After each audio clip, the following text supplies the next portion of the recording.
Underwood Xtreme Defender. A lot of people like to see ammo like this just because they say that it's better than traditional hollow points because it feeds better in pistols. And you don't have to worry about hollow point expansion and stuff like that. You know, it's going to work effectively no matter what. And, you know, I can't necessarily say I agree with that 100%, but I'm going to do a test today. I'm going to try to give my opinion here. So, our 9mm, I have the standard pressure and I have the plus P.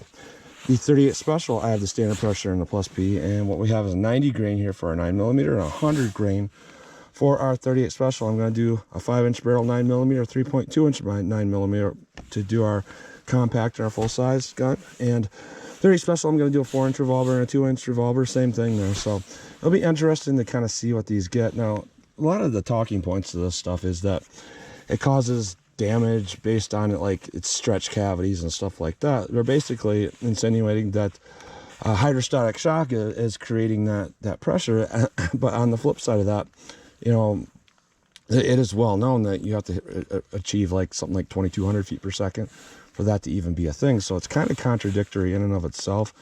That doesn't mean it's necessarily a bad design, because with the flutes and with it being solid copper, our density is pretty low, and you know that could cause it to not over penetrate, and that might be a valid point in and of itself. So I'm not going to go through the chronograph traditionally, but I am going to do a ballistic gel test here, and I have my chronograph set up in front of here. A lot of people like to see that. Reason why I don't do that is because for whatever reason, just the lighting conditions where I do it, it's hard to do because I can't have the light set up on there, and a lot of times I will not get reads. But I'm going to try anyway to see if I get any reads. And we're just going to do plain, straight, clear ballistics with different barrel lengths and different calibers, and just kind of see, you know, how they all compare. So let's get started with this test. All right, I'm going to start out with our standard pressure and our longer barrels, and we'll see what we get here. So 9mm standard pressure. See if I can get. And I got to read 1,439 feet per second. Pretty nice, because that is a standard pressure. Now let's try our standard pressure and our 38 Special. And I got to read, but it's only 921 feet per second. Let's take a look at that.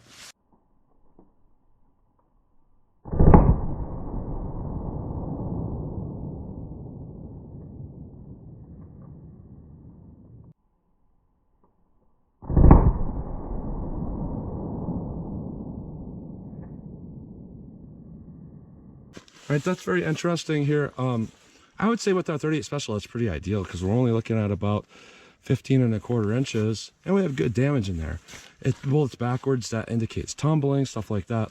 Now with our 9mm, it went down kind of to the shelf and bounced back up. I don't know why it did that, but what we're looking at is about 17 inches, 17¼ So that's relatively ideal as well. So we're not really seeing bad performance with that standard pressure. Now let's try our short barrels and standard pressure. All right, short barreled standard pressure 9mm. See what we get. 1,332 feet per second. That's impressive. 38 Special standard pressure short barrel.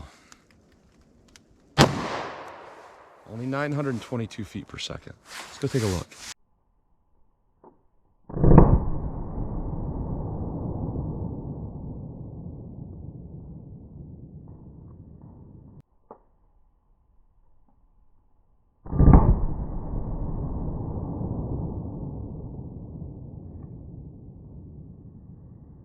All right, so we got some interesting performance. When we look actually at the damage path of penetration, we're at the same place between the 9mm and 38 Special, 16 inches, which is pretty ideal.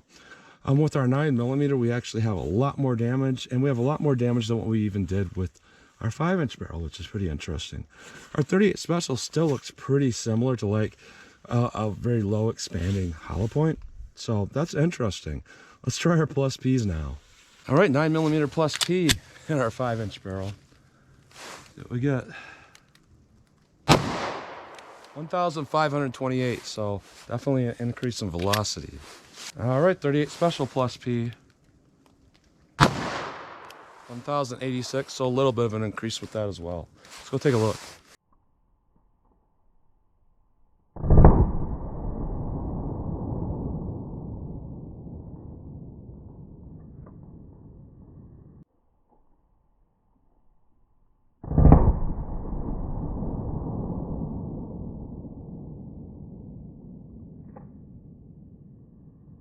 All right, so that's interesting. Again, I don't know why the 9mm jumps down, hits my shelf, and it chipped it up pretty bad.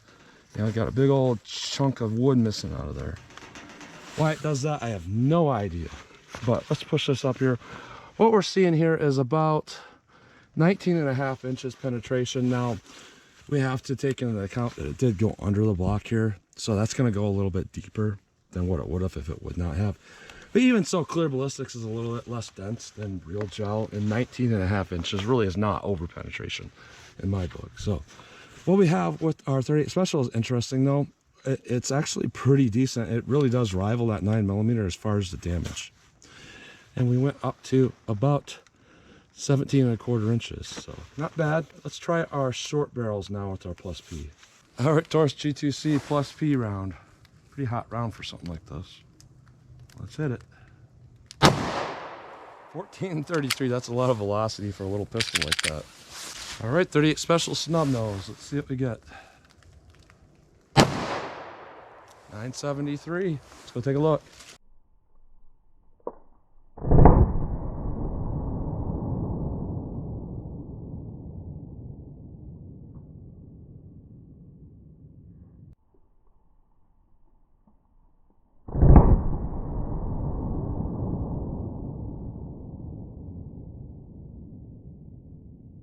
All right, so with this, we're seeing a big difference in our penetration, and we clearly went perfectly fine here with our short barrel 9mm. We went to about 18.5 inches, which is perfectly fine. When we have pretty good damage there, this is our damage path here. 38 Special, we have about the same thing, but one thing I'm noticing is, except for this one where it bounced off the shelf with our 9mm, basically most of our 38s are backwards, and most of our 9mm are facing forward, and I kind of see that right here. See that big damage here. But this right here is the very reason why I think it is okay ammunition, because what we're seeing with damage here that shows in gel isn't necessarily going to translate into effectiveness. Like a hollow point that causes that damage that clips something vital, that's going to really mess something up. Something like this is more of a for show when it comes to gel. So I don't necessarily think that the damage caused by these would necessarily shut down an organ and stuff like that, the way that a hollow point would, that's actually clipping with a piece of lead and copper. But what I am seeing here is that it is effective as far as not getting over penetration, and that's perfectly fine in my book. It did not over penetrate, and it put a lot of energy, right shallow. So it's really doing okay, I would say. But as far as having an assessment whether this is as good as hollow point, I really can't tell you that, because we don't really have any street data on that to back this all up. So I have a few rounds of those 9mm left, so as customary, I'm just going to launch some at my steel target. All right, we're not going to gain a whole lot by looking at the bullets. I'll cut a couple out and show here, but this is basically what we're seeing from a lot of different angles here. And we see a lot of good damage in here. This is from the top here. We can see where it just really does a really good job at creating a lot of damage in there. So in and of itself, that's pretty impressive. Here's a couple of those bullets. Here's our 9mm. Here's a 38 Special. Our 38's just a little bit longer. Has a little bit different shape as well. This is more of a perfect plus pattern. This is kind of indented in the front. And our base, a little bit different too. Our 38 Special has a little bit more hollow base. This is more of a traditional cup and core type base on that one, on the 9mm. So my opinion on this though is that Underwood is pretty notorious about underloading 38 Special and stuff like that. That's where they're pretty notorious at loading semi-auto calibers as hot as possible.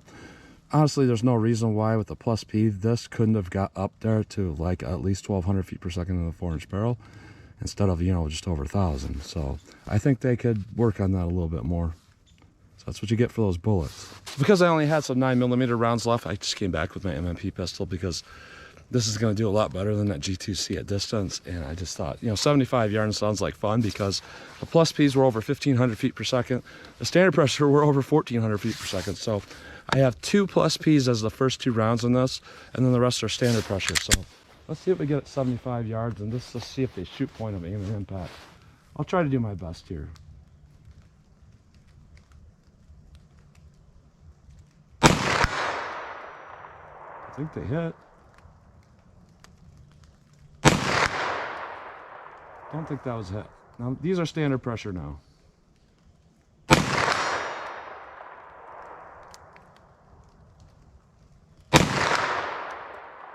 I can't tell if I'm hitting because I don't hear a sound.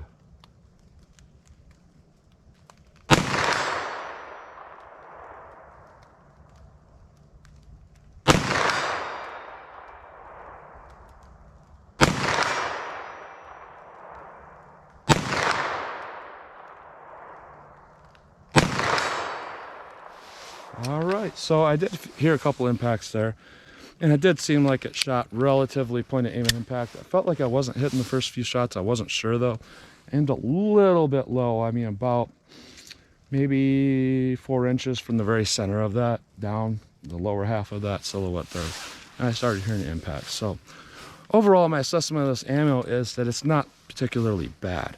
Now, am I going to rush off and am I going to dump out my HSTs out of my pistols, out of my 40, out of my 9mm here, and dump out the semi-jacketed hollow points that are in my revolvers for this? No, but I've seen a lot worse performance.